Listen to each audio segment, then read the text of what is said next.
She's recently graduated with her master's in crisis response and trauma counseling from Liberty University.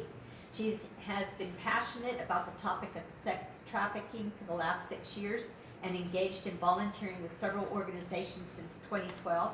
In 2016, she started working for the Refuge for Women, where she's gained firsthand experience with victims of sex trafficking while working in the safe house with each resident in the program.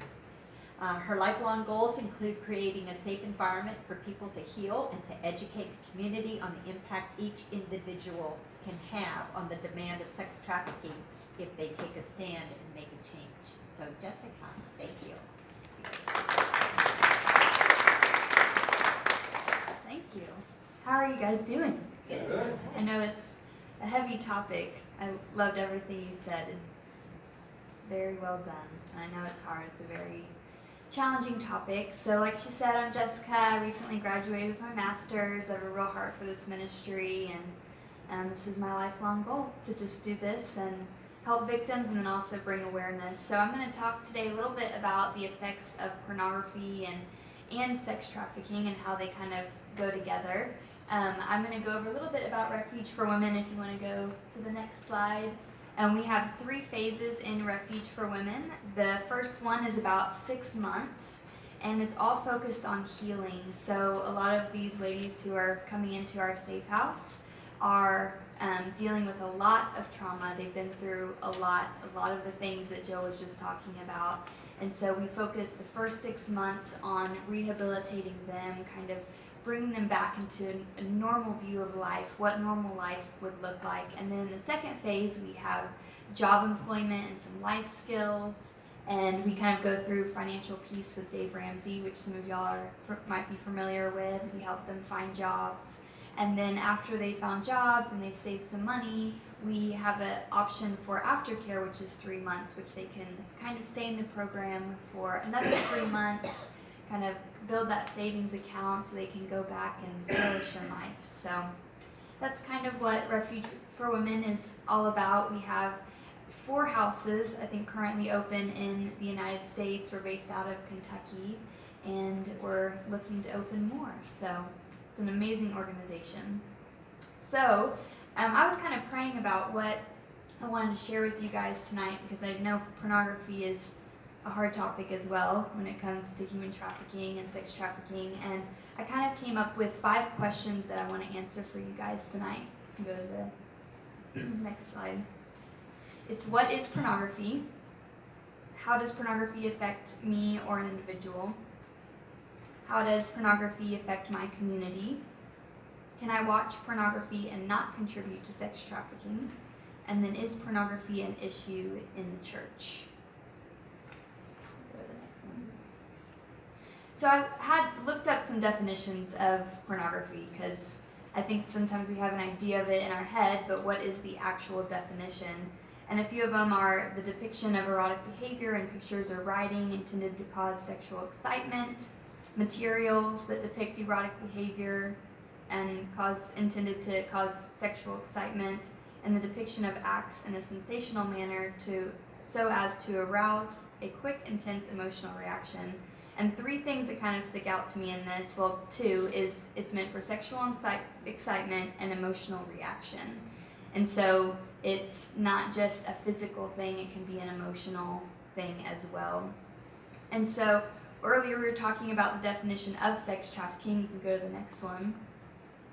And the 3 words in there, which we talked about, was force, coercion, fraud, and coercion. And a lot of times when we're thinking of pornography, we don't think of these words. We just think, oh, girl on a screen, girl behind a camera, and that's all we really see. That's the only thing that people see, is that initial act, and we don't know what goes behind the scenes. And so that's what I want to kind of expose for you today. So pornography offers a fantasy world where we're able to connect with that person, but not really connect, and it's not real life. So we can go to the next one. So how does pornography affect me or an individual? So I'm going to talk about this in kind of a scientific way, and then also I want to give you like a biblical perspective as well of it in it. We have over 100 billion neurons that go through our brain. which makes our brain able to move.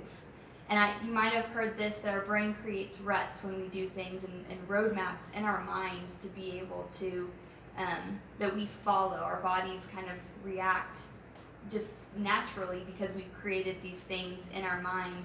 And so whenever we do this, our brain actually forms a bond, like we were talking about, with the act of pornography. And so whenever we're watching pornography, those neurons are creating ruts in our mind to be able to do that again later on.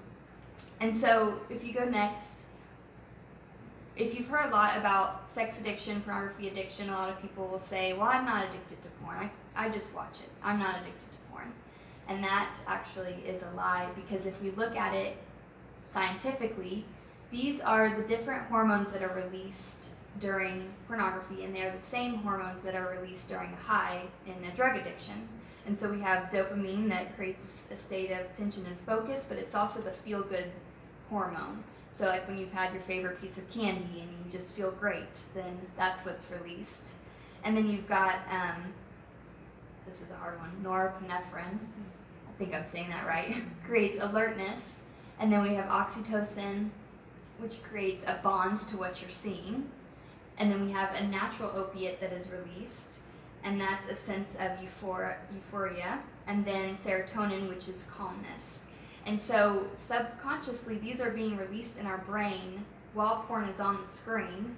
Your neurotransmitters are creating roadmaps, and so it is impossible to not become addicted to pornography, because our brain is automatically going through these motions, going through these roadmaps, that when we experience kind of a trigger to watch pornography, to crave pornography, it's those roadmaps that are going off in our brain that says, when this happens, this is what you do. And so we subconsciously go that route because we're not learning how to fight that.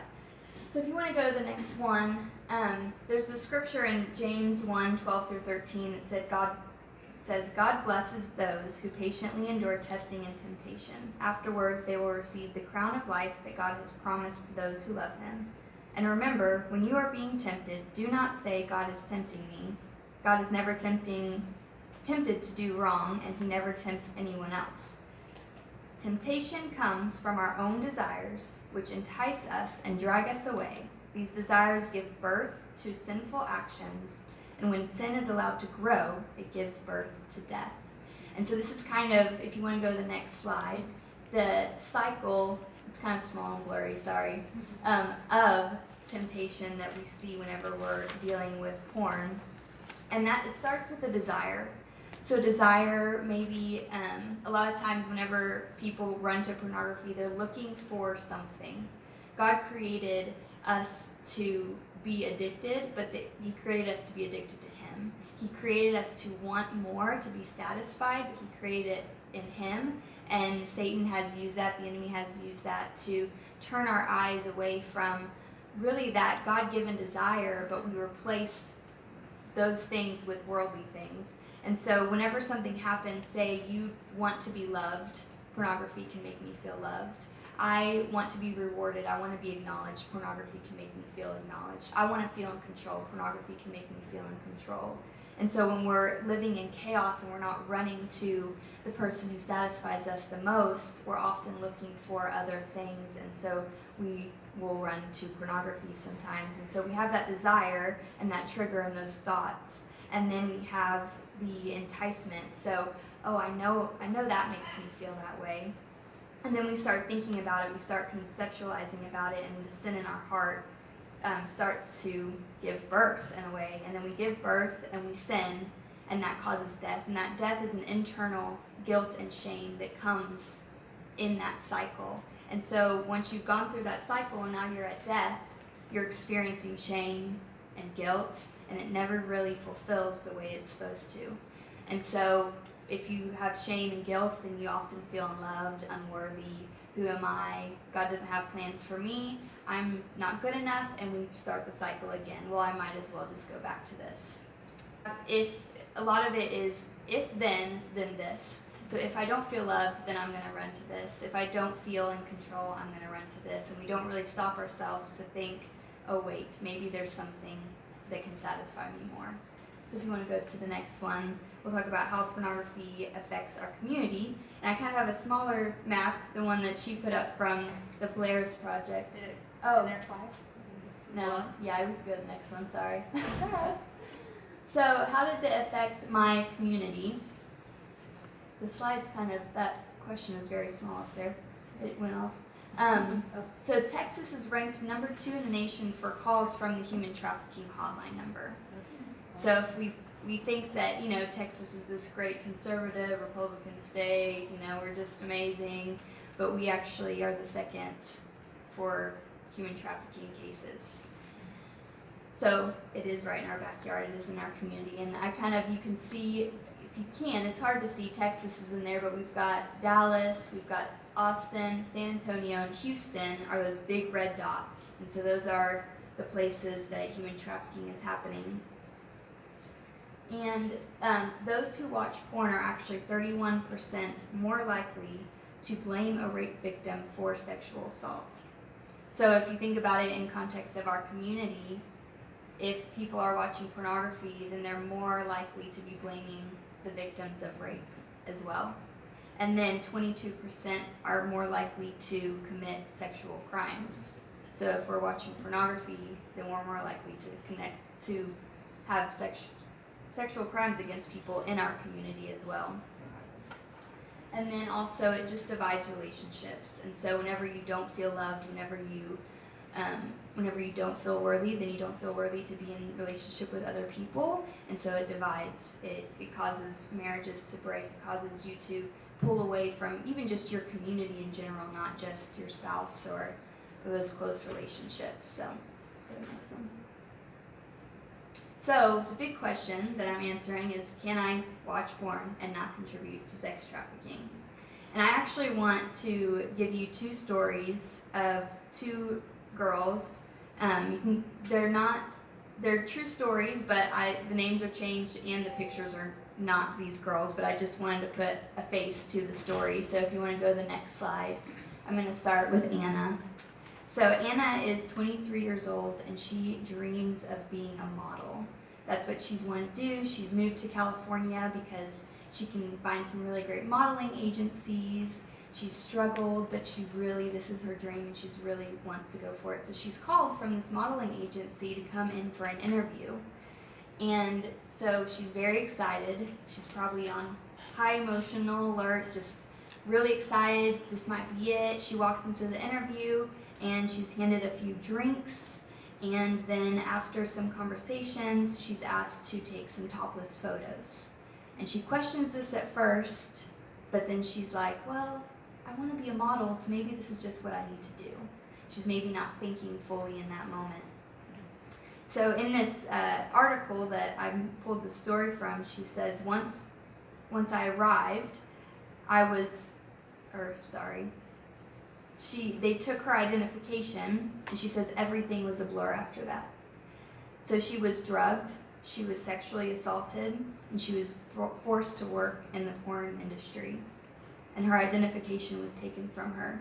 And the thing that kept her scared from leaving is that they were threatening her family, threatening to send the photos to her family. And in that moment, once you've experienced that kind of trauma, then you aren't thinking clearly to think, oh, I'll just walk out the door. And especially if they already have photos of you, then you truly believe that they will follow through with that threat. So eventually, Anna is forced into the commercial sex industry and forced to have sex with men every night. She's addicted to drugs. And so her whole identity, physically, mentally, spiritually, is ripped from her. She wants to escape, but she's scared and she doesn't know how. And the 2 questions I think we often ask is, well, why would she take that drinks from a stranger? Why?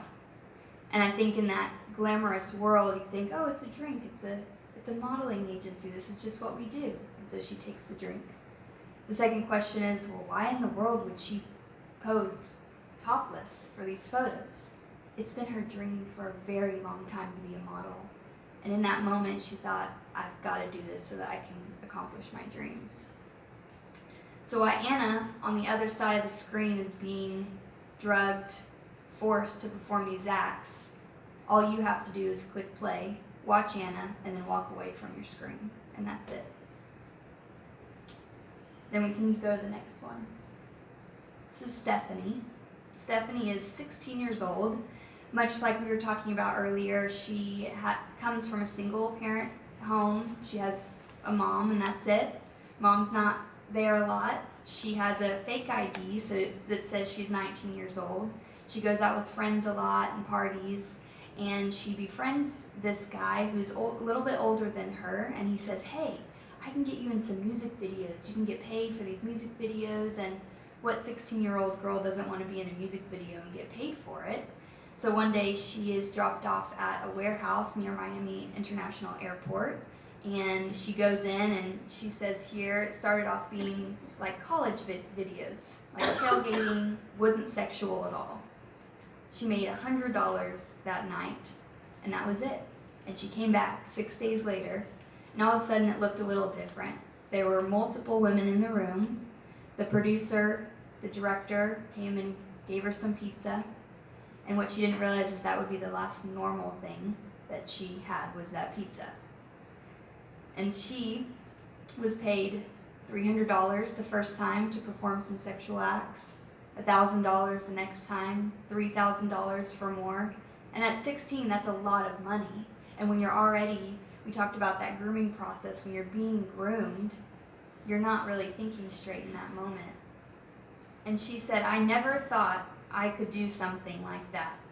But I was young, and young girls are a lot easier to talk into things, especially with money. And so one of the things that I wanted to touch on with this is that both Anna and Stephanie, if you were to just look at them, like, could you go back one slide to Anna? Anna is 23 but looks younger.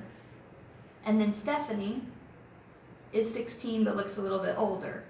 And a lot of the times, most of the time, the girls in these photos are younger than what they say on their little bio that says they're 21. If it says they're 21, they're probably younger. And so you never know the age of the girl on the other screen. And by definition, if it's a minor, it's sex trafficking.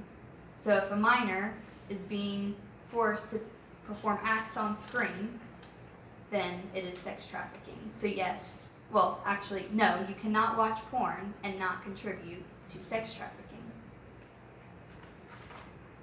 The 92% of women in the industry say they want to escape, but they had no other means of survival. So a lot of times their money is taken from their pimp. They are just given what they need, and so if they want to walk out the door, then the only place they have is the streets or shelter. And if they don't have bus money to get out of the city that they're in, that pimp will come looking for them and could possibly kill them. And so if you're sitting in a house thinking, how do I get out of this? It would be very hard to figure out with no money, no means, and the thought of he's going to kill me if I run. It's very hard to actually run. And so these 92% of them want to escape but can't. They don't have the means. And then there was a study done that in 9 different countries that 49% of victims said they were forced into pornography. 49% were forced into pornography. And so what we think is just girls on the screen choosing to do this, 49% of them are being forced. And we don't see the aftermath of that. We don't see the before the video is taken. We don't see the after the video is taken. So if we want to go to the next one. So we have the supply, the distribution, and the demand. So the supply is the girls. The distribution is the pimps, and the demand is the Johns. And the fuel for all of this is pornography, because that most of the time that's where it starts. You don't have a lot of people who just one day decide I'm going to go to a brothel and have never watched porn before. A lot of it starts with porn. And so there's a quote that is in a book called The Johns, and it says, the message is clear. If prostitution is the main act, then pornography is the dress rehearsal. And that's a lot of the times what that is. The pornography is the roots, the ground, the foundation on which addiction to going to a brothel, to buying a prostitute, to feeding into sex trafficking really is. So even if the pornography business is okay, even if it's an acceptable business that this is happening under, a lot of the times the recruitment process is built with false promises. It's built with heavy threats and drug use. And so any part of it, you're not going to have pornography and not have those things involved. So we can go to the next one. So is pornography an issue in the church? I wanted to talk on this a little bit because we are inside a church, and so I figured it was a good question to ask. We can go to the next slide. 2 out of 3 Christian men said that they watch porn at least once a month, some a lot more. And this is a study done by Covenant Eyes. It's an organization dedicated to pornography, not pornography, but research in pornography. And then out of the same survey, they did 1 out of 7 said that they did the same thing, women, 1 out of 7 women. And then we have 70% of Christian youth pastors reported that they had at least one teen come to them for help dealing with pornography in the past 12 months. Only 7% of pastors say their church has a program to help people struggling with pornography. 59% of pastors said that married men seek their help for porn use. And pornography use increases the marital infidelity rate by more than 300%. And I put that on there because I see a lot of churches do a lot of marriage conferences and how to stick together for a long time and all of these things. And then we see that pornography can actually cause a divorce 300% more likely to get divorced with one of them watching pornography. And so it's a topic that needs to be talked about inside our church, which Trietsch is doing an amazing job doing that, taking this and really making it a public thing. And so it is something that needs to be talked about in our church because it is something that we deal with in our church. Just because we're underneath church building does not mean that we're perfect. We are human, and this stuff happens. And so I have one kind of strategy that I want to leave you with for helping people deal with pornography in the church.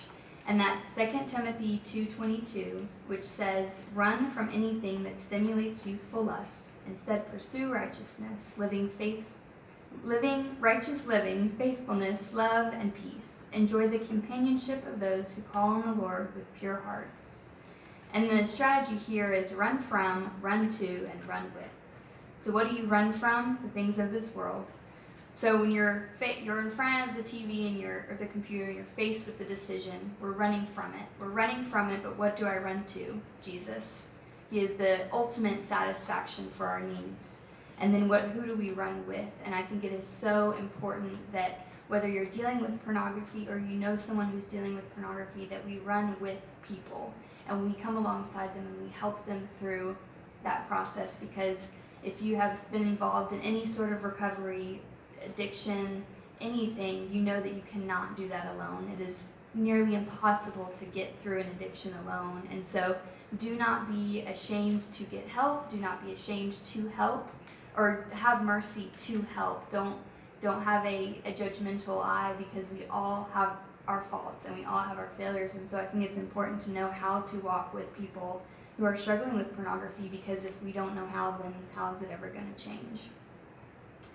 And so the last thing that I want to leave you with, this isn't the last thing, is this quote, is bravery is half the victory. And I think that bravery is very important in this, because if you can, fighting the demand starts with every single person in this room, outside of these walls. It starts with the choice to not click play. And it starts with the choice to help others not click play. And so every time you decide to not click play, you're being brave, and you're being a hero for Anna, you're being a hero for Stephanie. Because every time someone's clicking play, they're feeding into this demand of human trafficking. They're feeding into the idea of pornography. And as long as we have people feeding into it, then it really will never stop. And so I think it is extremely brave, and it is half the fight if we just decide to be brave. So that's what I'm going to leave you with tonight.